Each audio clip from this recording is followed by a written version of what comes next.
ঢাকার সাভারে এক গৃহবধূর 4 টুকরো করা মরদেহ উদ্ধার করেছে পুলিশ। ঘটনাস্থলে পুলিশ পৌঁছে আশেপাশে খোঁজাখুঁজি করে কিছু দূরেই একটি পলিথিনে মোড়ানো অবস্থায় মরদেহের কাটা মাথা ও হাত উদ্ধার করে।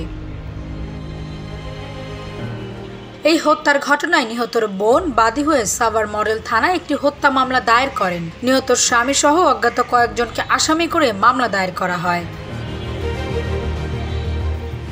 এই হত্যাকাণ্ডের ঘটনায় জড়িত সন্দেহে নিহতর স্বামী নয়নকে গ্রেপ্তার করে সাভার মডেল থানা পুলিশ। গত সোমবার গভীর রাতে সাভার উপজেলার বিরুলিয়া ইউনিয়নের দত্তপাড়া এলাকায় একটি রেস্তোরাঁর পিছন থেকে ওই নারীর খণ্ডিত মরদেহটি উদ্ধার করা হয় বলে জানিয়েছেন বিরুলিয়া পুলিশ ফাঁড়ির ইনচার্জ এসআই মোহাম্মদ ওয়াজেদ। নিহত গৃহবধূ শান্তনার বাড়ি ঢাকা জেলার ধামরাই উপজেলার বালিয়া এলাকায়। তিনি সাভারের দত্তপাড়া এলাকায় ভাড়া বাসায় থাকতেন এবং তার স্বামী নয়ন টাঙ্গাইল জেলার মির্জাপুর উপজেলার মরসামরা গ্রামের বাদল মিয়ার ছেলে। তিনি পেশায় দিনমজুর। রাতে দত্তপাড়া এলাকায় মাথা ও 2 হাতের কবজি কাটা এক নারীর মরদেহ দেখতে পেয়ে সাভার মডেল থানা পুলিশকে খবর দেন স্থানীয়রা।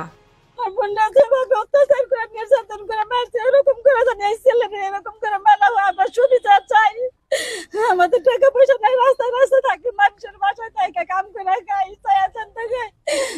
বাপটা ক্যান্সারে মারা গেছে, মাটা একটা বুক কাটা হয়েছে। আর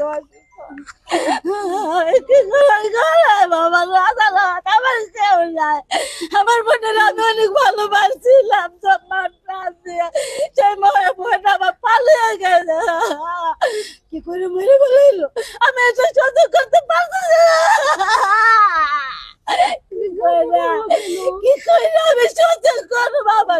এটা বলতে পারবো না তো আমি। এইভাবে কি মারে মানুষ? অত্যাচার করছে, কত মারছে। বিচার করবেন আপনারা। কারকে আমি বুঝি, আমি তো বুঝি না। আপনারা যে নরে মারছে ওরে অন্য মারবে। ভালো মারলি কেন? তুই রাখতি যে সময় স্বামী নিয়েছিল, হ্যাঁ স্বামীও খুব ভালো আছিল, স্বামীর সাথে কাজ করছিল। কইরা ওই যে ওরে ভাই করে নিয়ে আয় করছে। আমার বাড়ি বালিয়া। আমার বোনকে মারছে নয়ন, ও বিয়ে করে নাই। এখন বিয়ে করছে নাকি আমি জানি না, কারণ আমি ছিলাম না।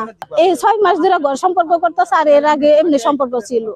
গভীর রাতে পুলিশ ঘটনাস্থলে পৌঁছে আশেপাশে খোঁজাখুঁজি করে। কিছু দূরেই একটি পলিথিনে মোড়ানো অবস্থায় মরদেহের কাটা মাথা ও হাত উদ্ধার করে।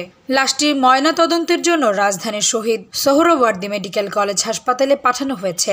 প্রাথমিকভাবে পুলিশ ধারণা করছেন 2 থেকে 3 দিন আগে এই হত্যাকাণ্ড হতে পারে। সাভার থানাধীন বিরুলিয়া ইউনিয়নের সেতু নার্সারি নামক একটা জায়গায় একটা মরদেহ পড়ে রয়েছে এবং শরীরে কোনো কাপড় নেই। তো এই অবস্থায় রাত 10:30টায় নিউজ পাওয়ার সাথে সাথে বিরুলিয়া ফাঁড়ির অফিসার ইনচার্জ যে আছেন, ক্যাম্প ইনচার্জ ওয়াজেদ, তাকে এই সাভার থানার অফিসার ইনচার্জ বলে দিলে সাথে সাথে সে ওই জায়গায় যায়। যাওয়ার পরে সে ওই লাশটা দেখতে পায়, কিন্তু লাশের মাথা ছিল না এবং 2 কনুই থেকে নিচ পর্যন্ত কোনো অংশ ছিল না। তো পরবর্তীতে লাশটা তো শনাক্ত করার খুব কঠিন হয়ে যাচ্ছিল।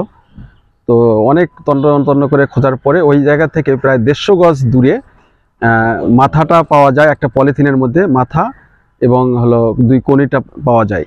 পাওয়ার পরে ওই এলাকার লোকজনকে দেখালে তারা শনাক্ত করতে পারে যে তার নাম হলো শান্তনা, বাড়ি হলো ধামরাই এলাকার মধ্যে এবং বিয়ে হয়েছে ওই টাঙ্গাইলের মির্জাপুর নামক হলো জহুরুল নামক এক লোকের সাথে। তো জহুরুল নামের লোকের সাথে বিয়ে হয়েছিল প্রায় 17 বছর আগে। এর পরবর্তীতে তার কাছে সংসার করা অবস্থায় তার ওই দিকের একটা সন্তানও রয়েছে, মেয়ে সন্তান রয়েছে শান্তনার। তো এই মাঝখানে রাজমিস্ত্রি নয়ন হলো জহুরুলের প্রতিবেশী, তার বাড়ি মির্জাপুর টাঙ্গাইলে। সে হলো সেও রাজমিস্ত্রি এবং জহুরুলও রাজমিস্ত্রি। এই সুযোগে ওই ইয়ের বাড়িতে যাতায়াত করে, জহুরুলের বাড়িতে নয়ন। করতে করতে এক পর্যায়ে জহুরুল এর প্রেমে পড়ে যায়।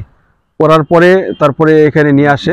হ্যাঁ, নয়ন প্রেমে পড়ে যায় হলো শান্তনার, জহুরুলের স্ত্রী, অর্থাৎ পরকীয়া শুরু হয়ে যায়। এরপরে নয়নেরও ওয়াইফ আছে এবং 3টা সন্তান রয়েছে। তো নিয়ে আসার পরে এই বিরুলিয়াতে সে একটা ভাড়া বাসায় তারা 2 জন বসবাস করা শুরু করে দেয়। বসবাসের এক পর্যায়ে থেকে ওই প্রথম থেকেই তাদের মধ্যে একটা পারিবারিক দ্বন্দ্ব শুরু হয়ে যায় এবং নয়ন সবসময় তার ওয়াইফ, বর্তমান যে ওয়াইফ ছিল, যে ডিসিস্ট ভিকটিম শান্তনা, তার প্রতি সন্দেহ পোষণ করে। তাকে কোনো ফোনও কিনে দেয় না বা তার ফোন দিয়ে সে সবসময় ভাবে যে যে কোনো পুরুষের সাথে সে অনৈতিক সম্পর্কে জড়িয়ে পড়ে। এই সন্দেহর বশীভূত থেকে তাদের মধ্যে পারিবারিক দ্বন্দ্ব প্রায়ই লেগে থাকে। তো তার এক পর্যায়ে আমরা টেকনোলজি ব্যবহার করি। টেকনোলজি ব্যবহার করার পরে এক পর্যায়ে জানতে পারি যে ঘটনার দিনে সে নয়নের সাথে এই ফোনে কথা বলা নিয়ে বাড়িতে কথা বলেছিল তার বোনের সাথে বলেছে যে আমাকে এরকম হুমকি ধামকি দিচ্ছে, সে মেরে ফেলবে, এরকম নানান কথাবার্তা বললেও তারা গরিব অসহায় মানুষ হয়, এই আইনগত কোনো ব্যবস্থা নিতে পারেনি বা থানাকে জানায়নি, কোনো পদক্ষেপ নেয়নি। যার কারণে সেদিন হলো ইয়ের ভাষ্য অনুযায়ী যে সে তাকে কয়েকটা চড় থাপ্পড় মারে।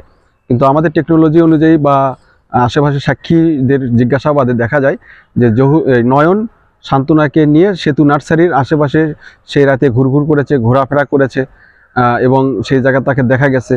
এক পর্যায়ে সে ওখানে শান্তনাকে মেরে যাতে চেনা যায় না তাকে, সেজন্য মাথাটা এবং কনুই দুটো ওখান থেকে আলাদা করে এবং কাপড় চোপড়ও ওখান থেকে সরাইয়া ওই যেখানে মাথা রেখেছে এবং কনুই রাখছে তার সাথে তার কাপড় চোপড় রেখে দেয়। তাসনুভা ঐশী, ভোরের পাতা।